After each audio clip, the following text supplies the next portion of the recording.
안녕하세요. 상가몽땅의 최원철입니다. 오늘 이 영상은 제자가 저한테 이제 강의를 들었던 제자분이 대전에서 공인중개업을 하고 계신 분인데, 이분이 저한테 아파트 단지 내 상가 대전에 보면 도안신도시라고 있습니다. 그 도안신도시에 있는 아이파크시티, 대전 도안신도시 내에 있는 아이파크시티 단지 내 상가가 있는데, 그 단지 내 상가를 투자를 해도 되는지, 아니면 고객들한테, 공인중개업을 하고 있으니까 그 고객들한테 이 단지 내 상가를 투자를 하라고 권유해도 되는지, 그러한 내용에 대해서 제가 이제 유선상으로 답변을 해드린 내용을 갖고 촬영을 한번 해보겠습니다. 역시 이 내용도 우리가 상가의 그 개별성으로 인해서 앞으로 단지 내 상가를 투자하시는 분들한테 조금이나마 이렇게 판단을 한다, 어떤 약간의 기준을 잡아주기 위한 그러한 영상이다라고 생각하시고 영상을 시청해 주시면 감사하겠습니다. 자, 먼저 위치부터 한번 저희가 확인을 한번 해보겠습니다. 지금 아마 자세히 보면 조금 흐리긴 흐린데, 좀 더 키워볼까요? 이게 이렇게 키웠는데, 지금 여기가 아이파크시티입니다. 여기가 1단지고요 대전 아이파크시티 여기가 1단지고요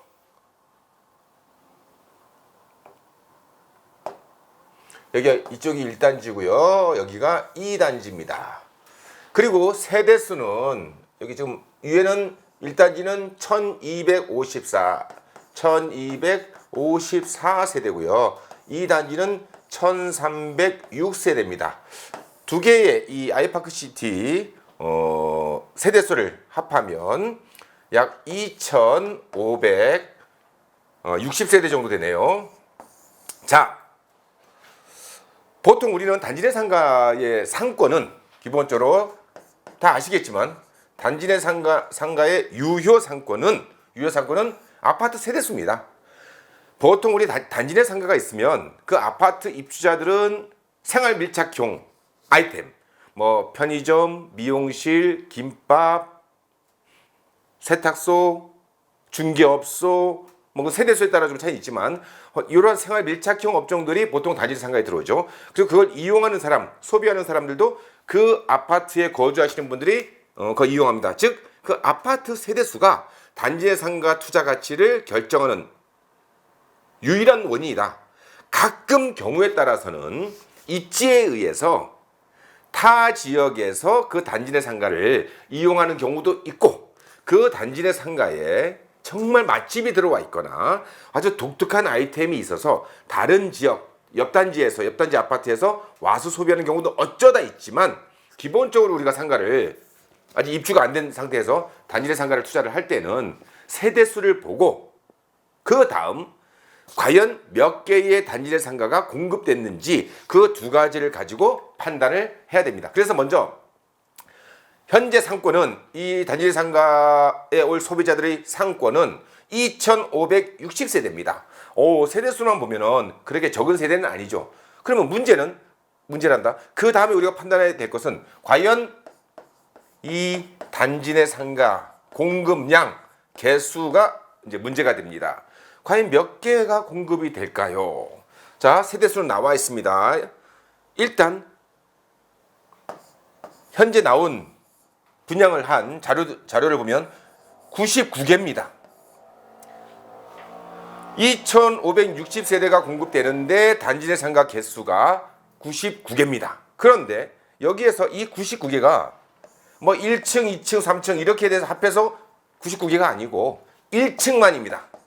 이 대전 아이파크시티 1단지와 2단지의 단지 내 상가는 2층, 3층은 없고요. 전부 다 1층으로만 공급을 하고 있습니다. 근데 그 개수가 99개입니다. 우리 아파트 단지 내 상가가 1층에 들어가는 업종과 2층에 들어가는 업종이 분명히 다른 거는 우리가 거의 대부분 아파트에 많이 사시니까 우리가 육안으로 확인할 수 있죠. 뭐 학원, 교습소, 의원, 뭐 어떤 뭐 이런 그런 업종들은 2층에 올라가고요. 그다음에 1층에 들어오는 업종들은 쭉 정해져 있는데 이게 2층이나 3층하고 합한 개수면 그래도 조금 이해가 되는데 순수하게 전부 1층의 단지 상가 개수입니다. 그럼 2층에 들어가는 업종들은 그걸 제가 이제 좀 이따 설명을 드릴게요. 그러면 2560세대에 1층 상가만 99개야. 자, 어떻게 생각하십니까? 이 영상을 보신 분들. 많다고 생각하십니까? 적정하다고 생각합니까? 적다고 생각하십니까? 상가 공급이. 많죠? 많아도 아주 많습니다. 사실 그냥 어떤 통계적으로 나와 있는 건 아닙니다. 어떤 빅데이터를 통해서 통계적으로 지금 이거 나와 있는 건 없으니까 상가는 아직 빅데이터 그런 개념이 없어요. 뭐 플랫폼에서 거래 내역들이나 뭐 이런 것들은 여러 가지 앱에 있지만 실질적으로 이 아파트 세대수에 이 정도 단지 개수가 들어가면 임대가 잘 나간다, 보증금 월세가 얼마 정도 된다 이런 빅데이터는 상가의 개별성이나 특성 때문에 여러 번 강조하지만 그런 자료는 현재 없습니다. 자, 제가 이 답사를 다니면서 정말 많은 단지 상가를 전국에 있는 단지 상가들을 봤는데 그럼 세대수와 상가 개수를 항상 같이 봅니다. 봤을 때 물론 제 견해입니다. 경험치에 의한 견해를 생각하시고요. 1,000세대에 단지 내 상가가 있으면 세대수가 있으면 1층 상가 10개 정도에서 진짜 많으면 15개 정도만 있으면 충분합니다. 1층 상가 기준입니다.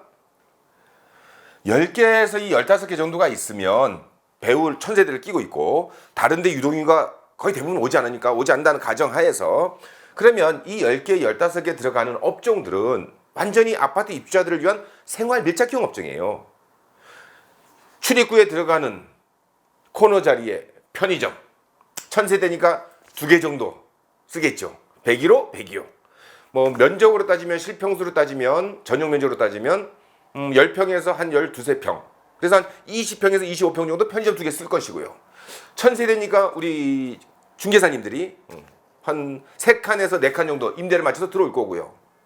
그 다음에 1,000세대니까 미용실, 대형 미용실, 프랜차이즈 대형 미용실은 보통 2층에 40평, 50평씩 들어가니까 걔네들은 안 들어오고 그냥 이 아파트 입주자들을 위한 미용실, 15평짜리에 들어가는 미용실 한두 개 들어올 수 있죠. 그 다음에 김밥집, 분식점 들어올 수 있고요. 뭐 경우에 따라서는 치맥도 하나 들어올 수 있고요. 피자도 하나 들어올 수 있고요. 뭐 저 끝에 입지적으로 안 좋은데 세탁소 당연히 하나 들어와야 되겠죠. 뭐 크레인, 토피아 같은 거.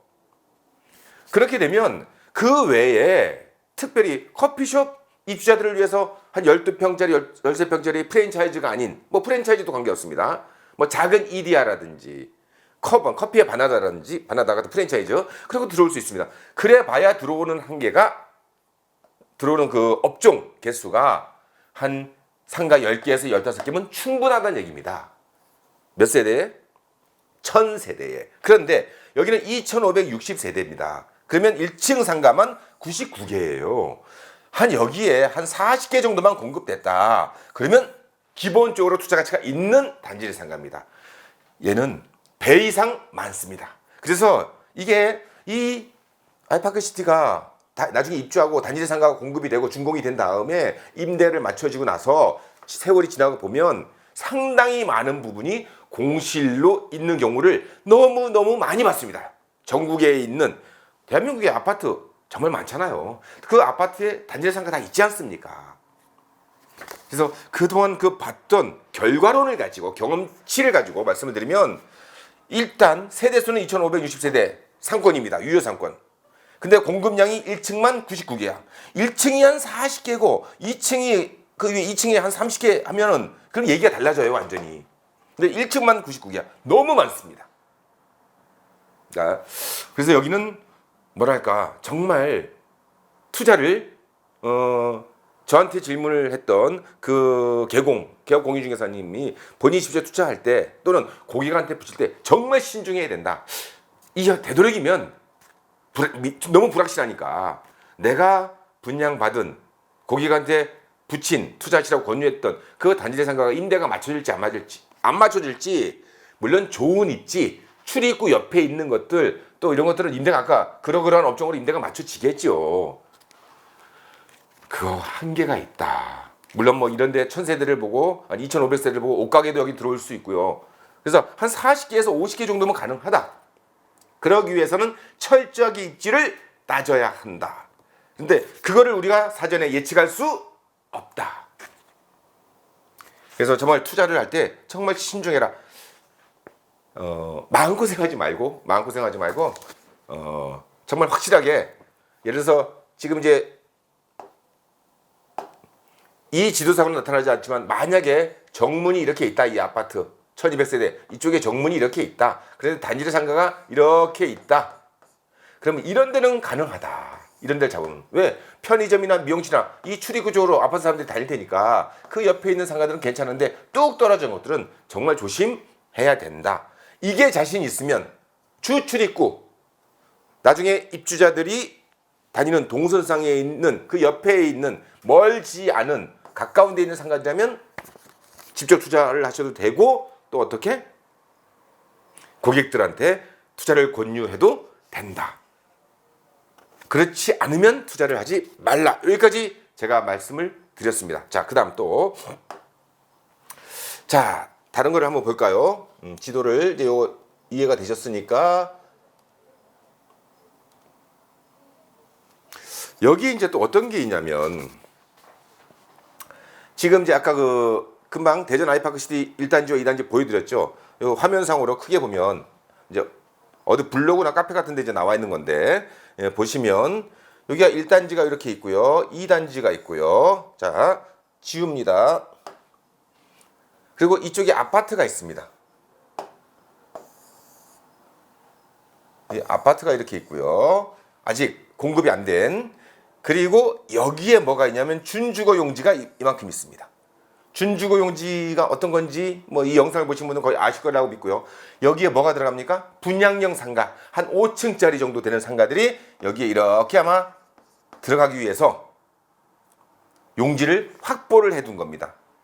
무슨 얘기냐면, 일단 하나씩 이 아파트가 나중에 공급이 되면 이 아파트에도 분명히 단지 내 상가 공급을 같이 합니다. 안 하지 않죠? 그리고 또 이쪽에도 아파트가 이만큼 있는데 여기에도 분명히 단지 내 상가를 이렇게 공급을 할 겁니다. 그러면 1단지와 2단지에 공급된 단지 내 상가는 이 사람들, 아까 말한 2560세대 정도가 상권이 되고요. 그리고 아까 학원이나 의원이나 어떤 이런 업종들은, 금융기관 같은 경우 2층에 들어가는데, 아파트 단지 내 상가 2층에 들어가는데 이 1단지와 2단지에는 1층밖에 없다 그랬잖아요. 99개. 그러면 걔네들은 어디 들어가느냐?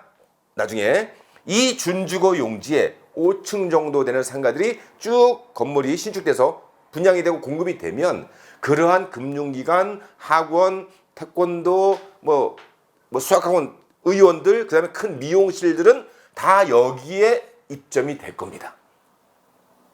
그러면 여기 같은 경우에는 이 단지 내 상가 사람들의 학원생, 큰 미용실, 금융기관, 대형 음식점 일로 다 소비하러 갈 거고요. 여기도 마찬가지로 큰 그러한 것들은 왜? 단지 내 상가밖에 없으니까 다 이쪽으로 갈 것이고요. 그래서 이 아이파크시티의 단지 내 상가가 1층만 공급한 것은 사실 왜 그랬는지는 그 건설사가 어떤 마음으로 했는지는 잘 모르겠는데 조금 안타까움은 있어요. 그냥 1층 개수를 좀 줄이고, 물론 여기에서 이제 그 광고로 마케팅으로 나온 건 뭐냐면, 화면에 잘 보이시는지 모르겠지만 여기 1단지가 있고 요 색깔 있죠. 요 색깔. 그리고 여기 있죠. 또 여기 밑에 보라색, 그다음 파란색. 아마 화면을 천천히 보시면 잘 보시면 보일 겁니다. 얘네들이 바로 공급되는 단지 내 상가입니다. 여기 밑에 보면 1단지 1구간 요 색깔, 1단지 2구간 여기, 2단지 1구간, 2단지 2구간 해서 여기 합해서 99개란 뜻입니다. 그리고 이쪽에서 공급하는 이 건설사에서 공급을 할 때, 분양을 할 때 마케팅이 뭐라고 그랬냐면, 단지 내 상가가 이렇게 있고 또 단지 내 상가가 이렇게 배치가 되니까 요 가운데를 뭘로 본다? 스트리트형 상가로 만들겠다. 물론 스트리트형 상가 맞습니다. 아파트 안에 쑥 들어간 단지 내 상가는 아니고 스트리트 형태로 상가를 공급한다 해서 팜플렛, 브로셔에 다 나와 있더라고요. 그래도 스트리트형이라도 실질적으로 공급량이 많으면 그 스트리트형은 이걸 다 합해서 99개인데 이쪽에 2500세대, 약 2560세대인데 이게 아무리 가운데 스트리트형이니까 사실 서로 맛보기 상가가 되니까 접근성은 굉장히 좋아요. 1단지 사람이 맞은편을 이용할 수 있고 2단지 사람이 맞은편 단일의 상가를 이용할 수 있습니다. 어떻게? 좀 크게 그려볼까요? 1단지 스트리트 형태로 이렇게 단일의 상가 공급, 그 다음에 여기 2단지 스트리트 형태로 단일의 상가 공급. 그러면 이 사람들이 이렇게 서로 맛보기 상가가 돼서 서로 이용할 수 있습니다. 그러면 2560세대에 1층 상가가 필요한 게 제가 몇 개 정도 된다고요? 40개에서 50개면 충분합니다. 그러니까 과연 입지적으로 주 출입구가 어디 있냐, 이제 거기에 의해서 이게 좌우가 돼요. 그래서 물론 지금 여기는 주 출입구 얘기는 안 나오고 그냥 투자하면 좋겠냐라는 그런 질문을 제가 받았기 때문에 여기는 주 출입구 위치를 확인을 해서 주 출입구에 가까운 1단지의 주 출입구, 2단지의 주 출입구가 어디에 있는지를 확인해서 거기에 가까운 단지의 상가만 투자를 해라, 이렇게 말씀을 드렸던 겁니다. 그렇지 않고 갈수록 멀어지면 그때는 투자를 하지 않는 게 좋다. 가격이 싸도. 그렇다고 그렇게 아주 가격이 싸지는 않습니다. 또 하나 이제 이쪽에서 제가 들은 얘기는 어떤 법인이 99개 중에서 한 절반 정도, 한 40 몇 개, 한 7, 8개 정도를 법인이 통으로 가져갔대요. 법인이.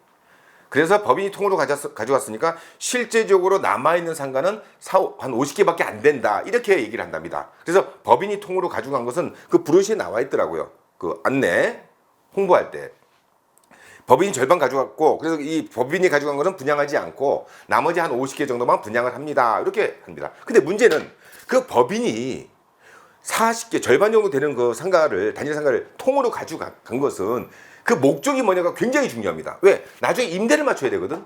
그 법인이 만약에 절반 정도 4, 50개를 가져갔어.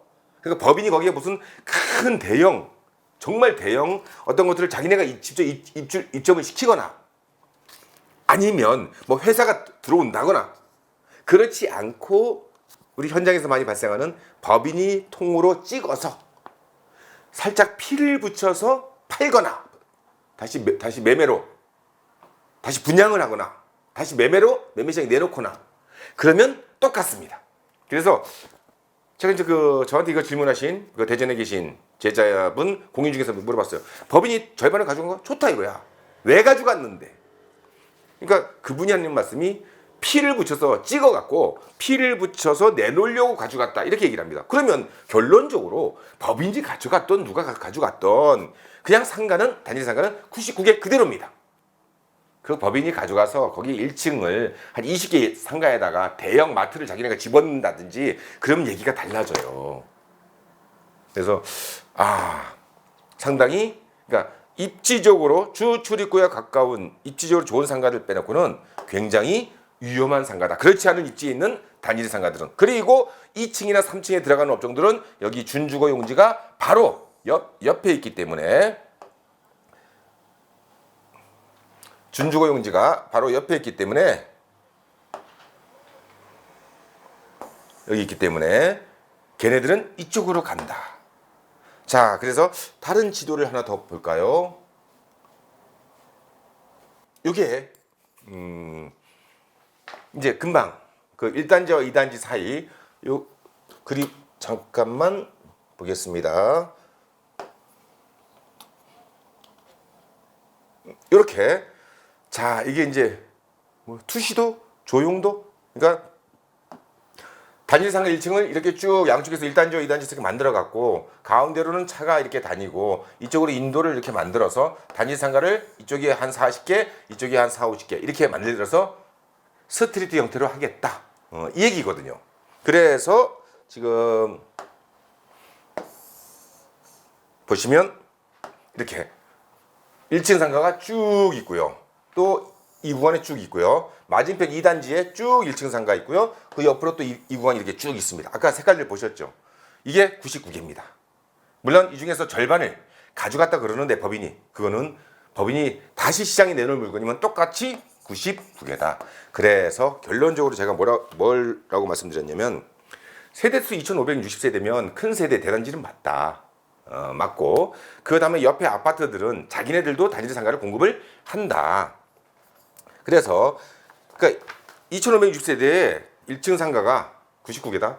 정말로 정말 좋은 단지 상가려면 한 40개 정도면 정말 좋다. 그런 제가 현장을 다니면서 너무 많이 봤던 내용들이다.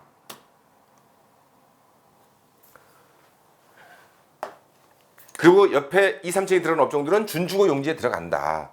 만약에 여기에 있는 상가를 투자를 직접 하고 싶거나 고객한테 소개를 해서 권유를 하고 싶으면 철저하게 주출입구 위치를 찾아서 그 위치 옆에 붙어 있는 아까 스트리트 형태로 쭉 되어 있는 중에서 주출입구 쪽에서 가까운 쪽 위주로 정말 가까운 쪽 위주로 가격이 좀 더 비싸더라도 거기를 투자해라. 그렇지 않으면 손대지 말고 나중에 건물이 아파트가 입주가 되고 그 다음에 단일 상가도 준공이 돼서 임대가 맞춰지면 임대가 맞춰진 거를 수익률을 보고 피를 더 주더라도 그때 직접 투자를 하시거나 고객들한테 매매 권유를 해라. 이렇게 말씀을 드렸습니다. 자, 정리 한번 하겠습니다. 정리하겠습니다. 단일 상가는 기본적으로 상권이 누구다? 아파트 세대수입니다. 제 경험치에 의하면 단일 상가 세대수가 1000세대면 1층 상가 기준으로 10개에서 15개만 있으면 10개에서 15개 있으면 충분히 들어올 만한 생활 밀착형 업종은 다 들어온다. 거기에 만약에 30개, 40개, 50개가 된다 그러면 실질적으로 1200세대에 일단 1200세대에 한 50개 상가가 있는 거예요. 1층 상가가. 그러면 이건 절반은 공실입니다. 다만 서로 스트리트 형태로 되어 있으니까 시너지 효과가 있어서 생활 밀착형 업장 말고도 뭐 여기에 이제 SSM 뭐 익스프레스 같은 큰 슈퍼마켓도 들어올 거고요. 뭐 이 정도 세대수니까 옷가게도 보통 단지 상가에 옷가게도 잘 안 들어가는데 세대수가 많으면 옷가게도 한두 개 들어올 수 있고요. 뭐 아동복도 한두 개 들어올 수 있고요. 그래서 한 50개 정도면 두 개 단지 앞에서 이쪽으로 한 30개, 이쪽으로 한 20개 정도 있으면 충분한 상가 공급량이다. 그래서 어디를 투자한다? 상권은 이렇게 판단이 됐으니까 철저하게 입지를 어떤 입지? 주 출입구에 가까운 입지. 가격이 비싸더라도 그쪽을 투자를 해라. 그런데 본인이 내가 직접 공인중개업을 여기 들어가서 하겠다? 그거는 관계가 없다. 물론 얼마나 많은 공인중개사님 들어올지는 모르겠지만 그는 관계가 없다. 내가 분양을 받아서 내가 들어가서 중개업을 하겠다는 것은 문제가 되지 않는다. 그러나 임대 수익을 얻기 위해서는 상권은 이러니까 입지, 그 다음에 입지를 따져서 판단하는 게 좋다. 이렇게 말씀을 드렸습니다. 오늘 영상 내용은 여기까지 말씀을 드리고 또 다음에는 계속 개별적으로 저한테 상담이 들어왔던 그리고 정말 고민들을 했던 그러한 사례들을 계속 촬영을 해서 유튜브 영상으로 올리도록 하겠습니다. 이 영상이 정말 상가 투자하는데 좀 도움이 되는 것 같다라고 판단되시면 좋아요, 구독 꼭 좀 부탁드리겠습니다. 지금까지 상가몽땅의 최원철이었습니다. 감사합니다.